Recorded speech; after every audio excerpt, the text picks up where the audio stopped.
पहिली गोष्ट निवडणुका पार पडलेल्या आहेत आणि आपल्याला माहिती आहे निवडणूक झाल्या मी दुसऱ्या दिवशी दरवेळी कामाला लागते, 5 वर्ष काम करत असते आणि मग केलेल्या कामाचं नियोजन केलेल्या कामाचं तुम्हाला मी जाहीरनामा देत असते काय काम केले.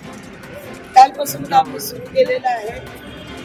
कामाची सुरुवात झालेली आहे. ज्या काही मागण्या होत्या त्या मी मागितलेल्याच आहेत आणि अजून काही करायच्या असतील नवीन ज्या लोकांच्याकडनं आलेल्या आहेत काही सूचना, त्यासाठी आज मी आयुक्तांची भेट घेतली. निवडणुकीनंतर पहिली भेट होती. बरीच कामं विळंबलेली आहेत, त्या कामासाठी आज भेट होती. तिसऱ्यांदा निवडून आल्यानंतर सुद्धा जर गावठणांचा प्रकल्पग्रस्तांचा प्रश्न सुटत नसेल तर त्यासाठी त्यांच्याशी चर्चा केली आणि येणाऱ्या मुख्यमंत्री बसणार पहिल्याच आठवड्यामध्ये गावठण विस्तारासाठी आपल्याला काय करता येईल नेमकं आणि कशा पद्धतीने प्रकल्पग्रस्तांना सवलत उपलब्ध करून देता येईल बांधकामामध्ये, त्या पद्धतीने त्यांनी आराखडा बनवलेला आहे. तो आराखडा बनवल्यानंतर तो आम्ही पास करून जनतेसाठी ठेवू, जनतेच्या त्याच्यावरती आम्ही ओपिनियन मागू आणि मगच तो जाहीर करू. त्याला गावठणला प्रकल्पग्रस्तांना प्राधान्य देण्यात येईल. त्याचप्रमाणे डॉक्टर बाबासाहेब आंबेडकर भारतरत्न यांचा पुतळा या बेलापूर मतदारसंघात व्हावा अशी माझी इच्छा होती. इलेक्शनच्या अगोदर मी मागणी केली होती, त्याच्यासाठी आज चर्चा केली. प्रकल्पग्रस्तांची मुलं असतील, कायमस्वरूपी करायची, हॉस्पिटल मेडिकल कॉलेजचं टेंडर झालेलं आहे, वीज प्रकल्प असेल, सोलर प्रकल्प असेल, अशा वेगवेगळ्या प्रकल्पावर आपण आज चर्चा केलेली आहे.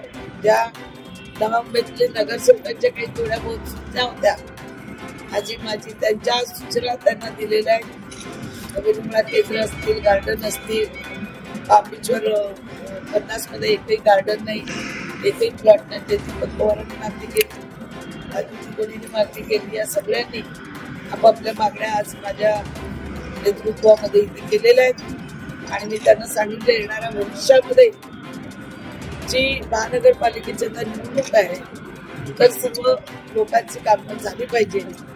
फेरीवाल्यांचं जे वाढलेलं आहे वाशी सातपाडा, जे बाहेर फेरीवाल्यांनी कॅप्चर केलेलं आहे ते सगळं काढून ते स्वच्छ करून तिथे लोकांना जाण्या येणाऱ्यांना व्यवस्था झाली पाहिजे. अनधिकृत कुठे बांधकामं होत असतील तर ती मागवली गेली पाहिजे किंवा बांधली असतील ते निष्काळजी केली पाहिजे. ज्या कोणी रिझर्व्ह प्लॉटवरती पालिका शुल्कच्या काम केलं असेल त्याचं, कारण आता कसं आहे हे शहर स्वच्छ करावंच लागेल. प्रत्येकाने बांगलादेशीच्या झोपडपट्ट्या बसवलेल्या आहेत, तिथे लक्ष द्यायला सांगितलेलं आहे. तिथे दारूचे, जुगाराचे, ड्रग्सचे, गुटख्याचे, अफीमचे, गांजाचे धंदे चालतात. अनैतिक काही ढाबे आहेत त्याच्यातून चालतात. या सगळ्यावरती लक्ष दिलं गेलं पाहिजे. हे स्वच्छ आणि सुंदर शहर राहिलं पाहिजे, गुन्हेगारी मुक्त शहर राहिलं पाहिजे. लवकरच मी कलेक्टरची भेट घेऊन सर्व धर्मीय स्मशानभूमीसाठी 10 एकर फुकट मागणार आहे, मोठमोठ्या गार्डनसाठी मागणार आहे.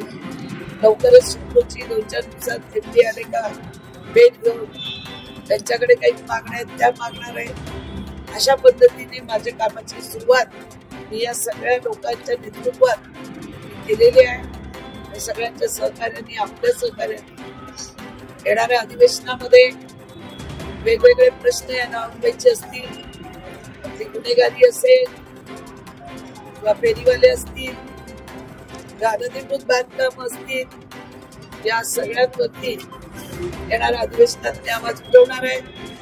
गावगावमध्ये घरं तोडू नका असं आम्ही पालिका आयुक्ताला सांगितलेलं आहे की ज्यांची घरं सनद आहे सगळं आहे तिथे तुम्ही तोडणार. जे भूखंडावरती गार्डन भूखंड असतील, शाळेचे भूखंड असतील, त्याच्यावर बांधकाम केलं असेल ते तुम्ही काढून टाका. पण जे गावामध्ये लोक स्वतःच्या घरावर घर आज बांधू शकत नाही त्यासाठी पहिल्या प्रायोरिटीने मुख्यमंत्र्यांकडे विनंती करून हा प्रश्न सोडवण्याचं काम आम्ही करणार आहे आणि लवकरच प्रकल्पग्रस्तांना आम्ही हा दिलासा देणार.